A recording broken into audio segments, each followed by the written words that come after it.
Hello friends, नमस्ते। मैं मंजू पांडे अपने यूट्यूब चैनल मंजू पांडे भजन गीत में आप लोगों का स्वागत करती हूँ। एक प्यारा सा राम भजन गीत लेके आई हूँ कि शबरी कैसे रामचंद्र जी का वाट निहार रही थी और वो कैसे उनके लिए चुन चुन के हर चीज सोच सोच के रखी थी कि जब हमारे राम जी आएंगे तो हम उनको ऐसा उनका वैसे ही स्वागत करूंगी। और वही दिन आज आ गया है तो हम लोग भी उनके ही स्वागत में लगे हैं कि उनका स्वागत कैसे किया जाए। बहुत व्यवस्था हुई है और हम लोग भजन से ही उनका स्वागत करेंगे। चलिए हम आपको सुनाते हैं अपना राम भजन गीत। जय श्री राम। भगति में आए भगवान हो सेवरी के द्वारे, भगति में आए भगवान हो सेवरी के द्वारे, भक्ति में आए भगवान हो सेवरी के द्वारे, निहुरी निहुरी सबरी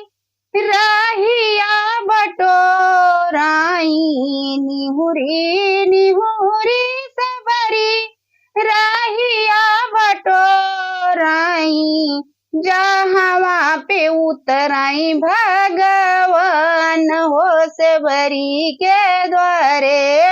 जहाँ पे उतराई भगवान हो सेवरी के द्वारे, भगति में आए भगवान हो सेवरी के द्वारे, भगति में आए भगवान हो सेवरी के द्वारे,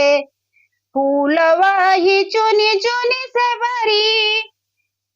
आसना लगावाई, फूलवा ही चुनी चुनी सेवरी आसना लगावाई, जहाँ पे बैठाई भगवान हो सेवरी के द्वारे, जहाँ पे बैठाई भगवान हो सेवरी के द्वारे, हे भगति में आए भगवान हो सेवरी के द्वारे, भगति में आए भगवान हो सेवरी के द्वारे, चीखी चीखी सबरी बैरी लिया माई, चीखी चीखी सबरी बैरी लिया मई, भोगवा लगावाई भगवान हो सेवरी के द्वारे, भोगवा लगावाई भगवान हो सेवरी के द्वारे, भगति में आए भगवान हो सेवरी के द्वारे,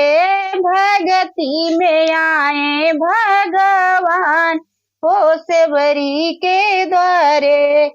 इतना दिना से सेवरी राहिया निहाराई, इतना दिना से सेवरी राहिया निहाराई, पर लगावाई भगवान हो सेवरी के द्वारे, पार लगावाई भगवान हो सेवरी के द्वारे, भगति में आए भगवान हो सेवरी के द्वारे, भगति में आए भगवान हो सेवरी के द्वारे।